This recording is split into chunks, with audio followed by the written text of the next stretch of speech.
इंद्रायणीचं पसायदान, दिनांक 14 नोव्हेंबर. कोमेजलेला गुलाब. लेखक डॉक्टर संतोष मोतीराम मुळावकर. अभिवाचक अमेया संतोष मुळावकर. आताशा गुलाब थोडा कोमेजू लागला आहे. स्वतःच्या पाकळ्या आतल्या आत ओढून घेऊ लागला आहे. गुलाबाचा रंग थोडा उडू लागला आहे. गुलाबाच्या चेहऱ्यावर मेकअपचा थर चढू लागला आहे. पाठीवरच्या दप्तराच्या ओझ्यानं गुलाब थोडा झुकलेला आहे. स्कूल बसमध्ये पाय ठेवण्याआधीच थोडा थकलेला आहे. आजकाल शाळेत जाताना गुलाबाच्या तोंडी गाणे नसतं. शाळेतल्या गाण्यातलंही पावसाचे आभाळ हरवलेलं असतं. आजकाल गुलाबाच्या पायात बूट असतात पण भिंगरी नसते. गुलाबाच्या कपड्यांवर सेंट असतो पण मनात सुगंध नसतो. आजकाल गुलाबाच्या डोक्यात फक्त रिकाम्या जागा असतात. गाईडमधल्या शब्दानं त्या गृहपाठात कशाबशा भरलेल्या असतात. रिकाम्या जागेत भरलेला शब्द हलकेच उडून जातो. रिकामी जागा शेवटी रिकामीच राहते.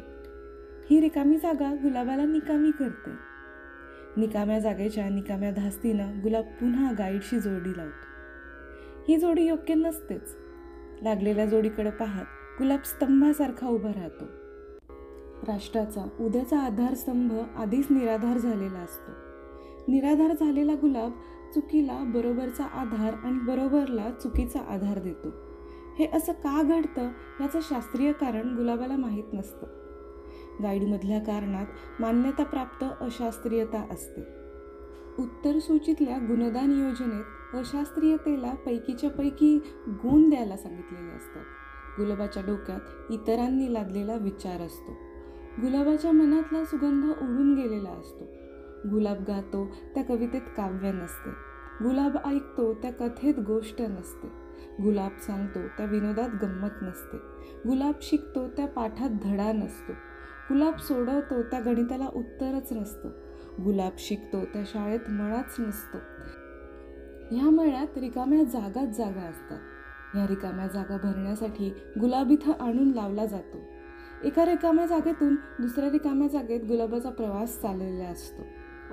पुढं पोट भरण्यासाठी भरावी लागणारी रिकामी जागा त्याला रिकाम्या पोटालाच भरावी लागते. गुलाबाचं सौंदर्य त्याच्या खुलण्यात असतं हेच सगळ्यांनी विसरलेलं असतं. आपल्या एकेका पाकळीनं रिकामी जागा भरत असलेला गुलाब शाळेतून घरी जेवणाचा डब्बा तसाच आणतो. आईनं दिलेलं हे सुगंधी पुस्तक आईच घरी उघडते. पुस्तकातली पोळी भाजी कोमेजून गेलेली असते. डब्यातला सुगंध गुलाबाला साथ घालत असतो. गुलाबाच्या मनात गृहपाठात भरवायचे रिकाम्या जागांचे डोंगराचे डोंगर असतात. गुलाब कोमेजत असतो. डब्यातला सुगंधही दुखावत असतो.